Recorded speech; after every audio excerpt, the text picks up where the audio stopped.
Alright all, and welcome back to the Day 3 preview of the Royal Ascot meeting for 2021, bringing you through every race of every day at Royal Ascot. We're at around 5 minutes to 5 at the moment here on Wednesday. The first day went okay, a few big price prices with Vintage Clarets and also in the last, a 12 to 1 placed with Arthurian Fable.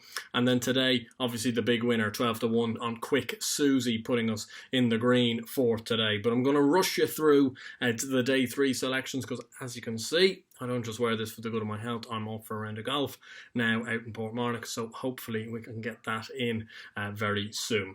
Starting off with the 2:30, the 5 furlong Norfolk Stakes. I'm going to take a Brian Smart horse in this, Project Dante, at 17 to 2 each way. I think he's got a very good chance. You also have to bear in mind at the moment that the track bias is very much stand side, and Project Dante is drawn stand side. I think he's got a good chance. He did it nicely on debut, unexposed, and Brian Smart usually doesn't overface his horses unless he thinks they're pretty good. So I think Project Dante could be a useful enough type.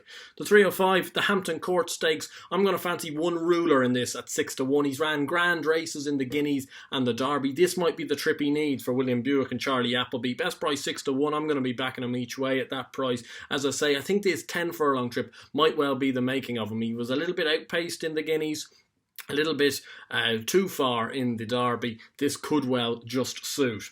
The 340, the Ribblesdale Stakes. An awful lot of talk on this Noon Star. There's also Divinely in there. But I'm going to take a chance on the Oaks Flop Dubai Fountain for Mark Johnson and William Buick at 11 to 1. There is forecast to be rain tomorrow morning, and I'm really hoping with some of my selections that rain does fall, because at 11 to 1, she will come down in price massively if there is a bit of rain. She won the Cheshire Oaks on her reappearance. She was a consistent 2-year-old, didn't run a race in the Oaks, and perhaps back at a little bit of softer ground, a little bit of an easing grade as well. At 11 to 1, I'm going to take her.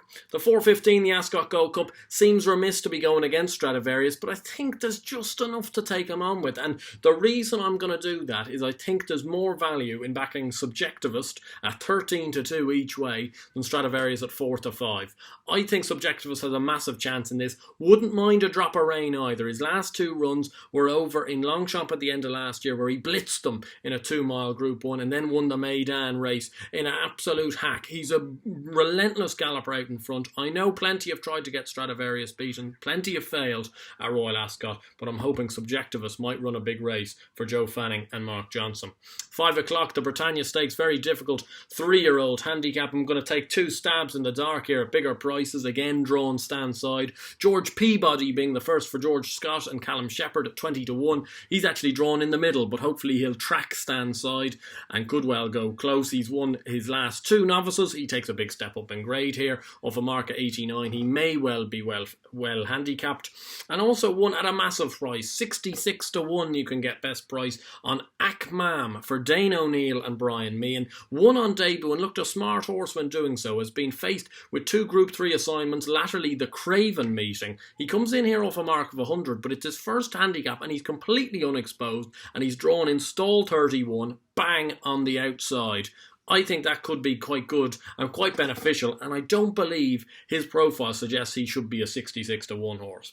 The 5:35, the big mile 4 handicap, my nap of the day in this, Sir Lamorak at 9 to 2, off a mark of 100. I think he's better than that. Ryan Moore and Aidan O'Brien reminds me of a horse that almost won this race a couple of years ago, Constantinople. I think he's a better horse than a handicap, and I'm hoping he proves that. At 9 to 2, he's my nap. And the 6:10, another tricky run, a 7 furlong handicap, 2 for you in this, Danyah for Owen Burrows and Dane O'Neill. I think Danyah's ran a few cracking races so far this year in the Lincoln and then last time out as well.